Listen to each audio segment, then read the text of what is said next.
The blue wave of 2018 is coming, as I already predicted, along with the stock market crash of 2019 that is going to be upon us.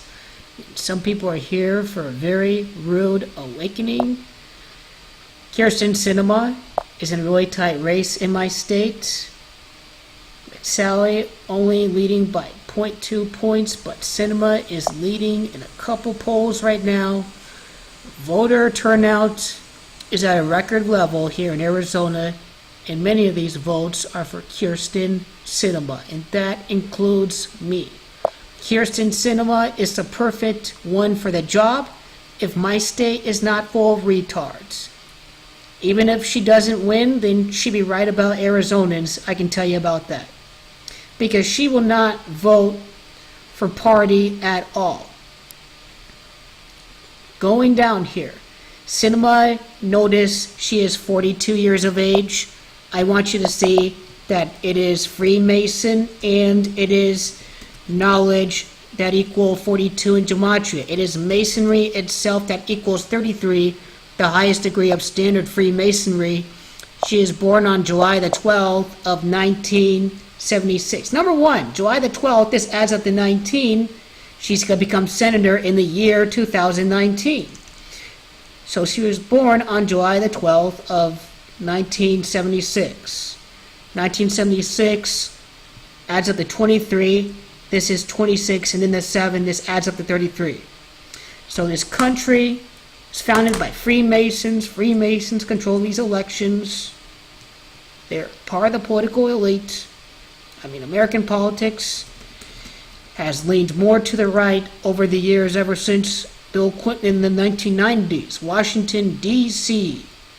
equals the 33rd prime. Many of our founding fathers were Freemasons. America was founded, with 13 colonies, 13. 1 divided by 3 is 0.33. So you can see how this is a Freemason creation in the United States of America. And it's going to be quite a disappointment for much of my family in Tucson. But McSally is not even a native Arizonan. She is an East Coaster trying to tell us how to live. Kyrsten Lee Sinema equals 185 and 59. 2020 election is when the 116th Congress is in session. 59th quadrennial election in 2020. She will be a senator of my state. She's going to be the maverick needed to replace John McCain.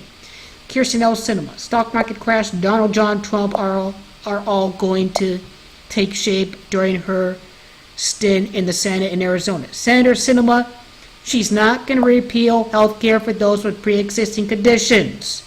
Senator Sinema and health equal 54. That's the key issue that she's going to run on, is issues that are going to help Native Arizonans. Even her birthplace, Tucson, Arizona, equals 59. 2020 elections, a 59th quadrennial election. This seems like a lock if Republicans are not going to rig the election and suppress the vote here in Arizona. Senator Kyrsten L. Sinema equals 88. The president at the time when she's senator is Trump equals 88. I find that funny too as well. Who's going to vote more for their party? Who's going to vote for their country? Kyrsten Sinema understands her civic duty as a politician to not only represent her party, but to represent Native Arizonans as well. Kyrsten Sinema understands her civic duty as I scroll down. Sinema voted with the Trump administration 62% of the time, according to 538, which is, while high for a Democrat, is predictably lower than her Republican opponent McSally, who puts her party over her country when she votes for this disastrous administration almost all the time. If my state is not a bunch of fucking retards, they should vote for the fucking candidate that's going to vote based on what her constituency as a whole wants. Okay, this is a red state here in Arizona. Sinema has shown that she is going to vote for what her constituents want, in addition to the liberal agenda that is needed to turn America around. And she says this perfectly. When the president is doing something right, support him. When he's doing something wrong, oppose it. She understands what is better for America than McSally. This is the plain truth that is needed for America to stand up to Donald Trump if any Republican is not going to stand up to him. McSally brags about her vote to cut taxes for the rich and to explode our deficits, and the fucking retards who insist that the tax cuts will don't disproportionately benefit the wealthy. The tax cut package is extremely unpopular among Americans. They hated it. They're tired of this garbage. 1980, 1981 record deficits, recession. We're seeing the same thing here in 2019. The tax bill passes December 2017. Over a year later, 2019, the crash is upon us. The trade wars, the tariffs happening 88 years later after the Smoot-Hawley Act. It is Trump and gematria that equals 88. This is a planned collapse of the wealthy. And I know economics better than these right-wing frauds who claim to know their economics. They're a bunch of frauds. GOP healthcare plan, reportedly the most unpopular bill in 3 decades. McSally voted to repeal healthcare for those with pre-existing conditions in Arizona.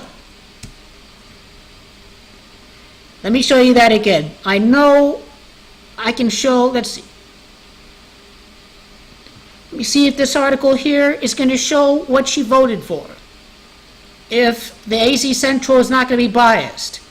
The AC Central endorsed Sinema because, once again, they understand the very dire consequences that Trumppublicans have on the country when they do not stand up for even Republican ideals. They're not even cutting spending. Let's see, Martha McSally, let's look her up. I'll pull up a better source here in the description tab. I just need to show you here. Okay, Martha McSally.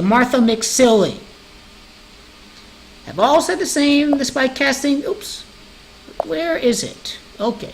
Running for Senate in Arizona have all said the same despite casting their votes against the Affordable Care Act and its provisions. The desperate McSally is labeling Sinema as a member of the Taliban. Now that is a right-wing nutcase there.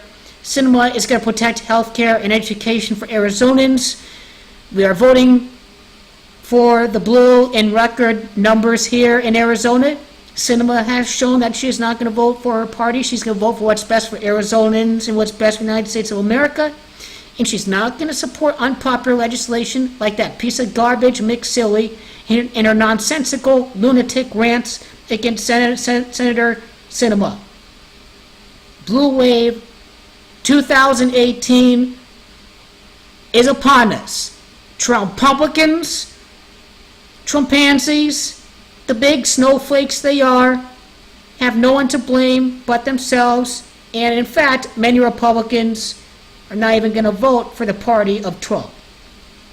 Love Trump's